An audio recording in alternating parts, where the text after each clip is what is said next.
Mais à chacun de nous, la grâce a été donnée selon la mesure du don, pas de nous, mais de Christ. Verset 8.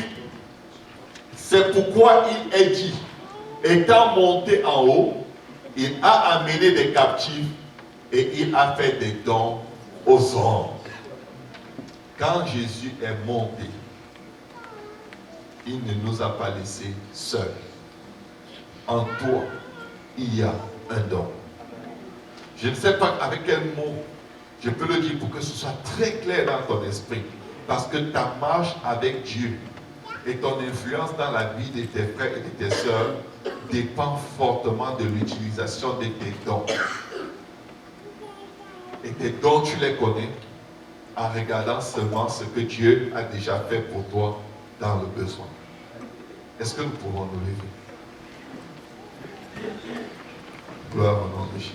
Est-ce que quelqu'un a une question avant qu'on passe à la prière? Quelqu'un a-t-il une question? Personne? Amen. Oui, ma soeur. La différence entre un don et un talent. Un talent, c'est une aptitude. Amen. Un talent, c'est une aptitude, c'est-à-dire, tu peux avoir le talent, c'est-à-dire l'aptitude naturelle de faire quelque chose. Amen. Un don, quand on parle de don, c'est le pur produit d'un esprit. Un talent peut être confondu à un don, dans le sens que tu opères dans le même domaine. Amen. Tu peux avoir l'aptitude de parler, d'apprendre beaucoup de langues.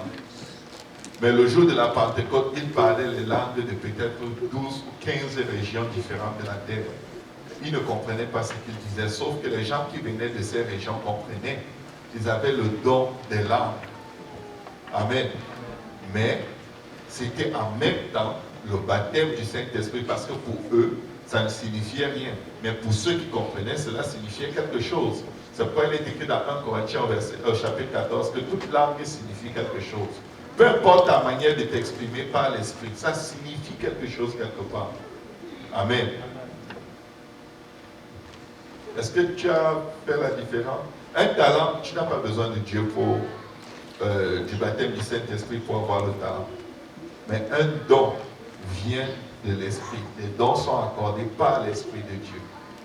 Oui. Non, c'est pas dans ce sens. Les talents représentent, je dirais que tu dois prendre la parabole des talents comme étant pas un talent, une aptitude, mais comme étant du cash, de l'argent. Un talent, c'était une valeur monétaire. Amen. C'était une valeur monétaire dans le contexte de la parabole des talents. C'était des valeurs monétaires. Il a utilisé des valeurs monétaires parce que quand on parle d'argent, les gens comprennent plus facilement. C'est pourquoi Dieu dit, cherchez-moi comme vous cherchez l'argent. Parce que dès qu'on met le sens, l'intelligence sur l'argent, on comprend vite tout ce que Dieu veut dire.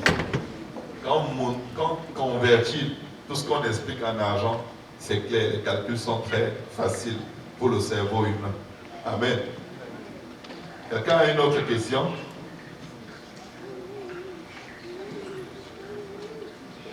Amen. Dis à ton voisin, tu as un don. Est-ce que tu peux l'exercer en ma faveur? Amen.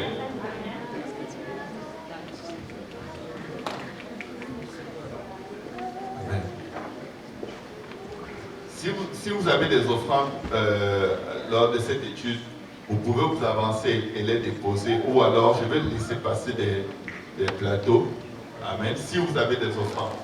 Si vous n'en avez pas, que Dieu permette que vous ayez. Amen.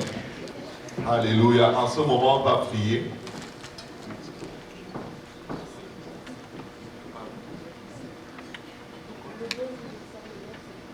Le don du discernement des esprits. Tu sais, la Bible dit que c'est ça. La sœur Chilmé demande que le discernement, c'est quoi? La Bible nous dit que Satan se déguise en ange de lumière. Amen. Satan est un menteur. Et quand Satan vient, il peut se donner l'apparence de Dieu. Ça peut être un faux enseignement qui est le pur produit de l'intelligence humaine. Ça peut être un rêve dans lequel tu crois que Dieu te parle, mais c'est Satan qui te parle. Le discernement des esprits, ça peut se manifester quand quelqu'un vient animé par un esprit de manipulation pour te pousser à faire quelque chose qui n'est pas dans la volonté de Dieu. Mais il te manipule avec des informations, il manipule tes émotions pour t'amener hors de la volonté de Dieu. Donc le discernement des esprits te permet de ne pas prendre pour argent comptant tout ce que cette personne te dit, mais d'amener ça en prière pour vérifier si ça vient de Dieu. La Bible dit, éprouvez les esprits, cherchez à savoir s'ils viennent de Dieu. Éprouver les esprits, quand tu réussis à éprouver un esprit, tu l'éprouves à la lumière de la parole de Dieu et à la lumière de ses fruits. Amen. La Bible, le Seigneur dit, vous les reconnaîtrez par leurs fruits. Ça dit, examine la parole de Dieu et regarde les œuvres de ces gens. Amen. Pas juste leurs paroles, mais leurs œuvres vont te dire à qui ils appartiennent. Amen. Donc il y a la parole, il y a les œuvres et il y a l'Esprit de Dieu qui va te permettre de discerner quel esprit anime cette personne qui te fait avoir de la compassion alors qu'elle veut t'abuser. Amen. Alléluia. Y a-t-il une autre question? Oui, sœur Stéphanie. J'aimerais savoir, puisque les dons sont en nous, est-ce que c'est nécessaire de prier pour les malades et les malades? Bien sûr, parce que tu peux discerner un besoin à côté de toi. Le but des dons, c'est l'utilité. Écoute, tu connais quelqu'un qui est malade, si Dieu t'a déjà guéri, tu as déjà le don. Si quelqu'un a besoin financier et que tu n'as pas souvent vécu des bénédictions ou des miracles dans tes finances, mais tu as à cœur d'assister cette personne, tu vas donc prier pour avoir le don des miracles financiers. Et Dieu va te faire un miracle financier. Ça veut dire que ça va sortir de ta poche pour ton frère. En plus de prier pour lui, vérifie si Dieu ne t'a pas donné assez pour l'empêcher de passer du temps à prier pour quelque chose qui est déjà pourvu. Amen. Mais il faut toujours prier, même quand c'est dans ta poche, avant de donner à quelqu'un, prie. Parce qu'il y a des gens que Dieu amène dans le désert parce qu'ils sont très rebelles. Et Dieu ne veut pas leur donner un sou. Et ils viennent dans ta poche chercher. Et bien là, Dieu sera obligé de mettre le désert dans ta poche aussi pour que tu ne les aides pas. Même si c'est ton frère, ça ne coûte rien de demander à Dieu, est-ce que c'est ta volonté que je le fasse?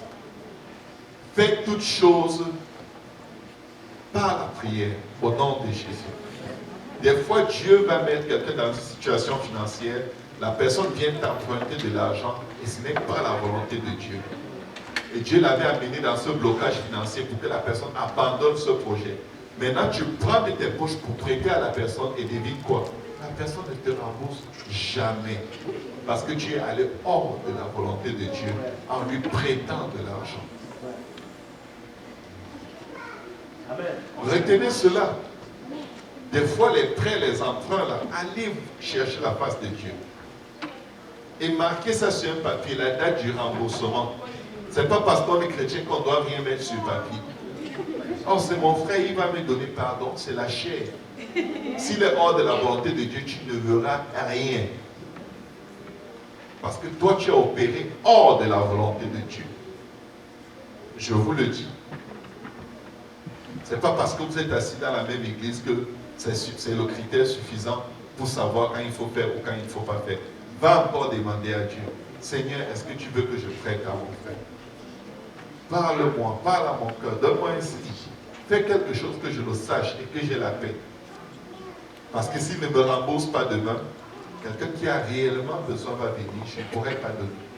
Parce que je vais toujours être dans l'opération de la chair. Tu es frustré du fait qu'on ne te rembourse pas. Quand quelqu'un a besoin, tu ne donnes pas. Alors que Dieu t'a donné pour cette personne cette fois-ci. Mais vu que tu t'es fait avoir, tu es blessé dans ton âme et tu n'opères plus par l'esprit. Mais c'est de ta faute. Parce que si tu avais demandé à Dieu si c'est sa volonté la première fois, il t'aurait aidé à discerner et éviter les frustrations. Si quelqu'un veut emprunter de toi et Dieu dit ne lui prête pas, tu peux lui donner. Mais ne lui prête pas. Dieu t'a dit ne lui prête pas. Amen. Si quelqu'un te demande, donne. Mais quand il s'agit des emprunts, des engagements, faites très attention. Alléluia. Élevons nos voix, nous allons prier. On va continuer les questions après. Prions un moment. Alléluia, éternel des armées. Nous te bénissons, Seigneur. Nous te rendons grâce pour tout ce que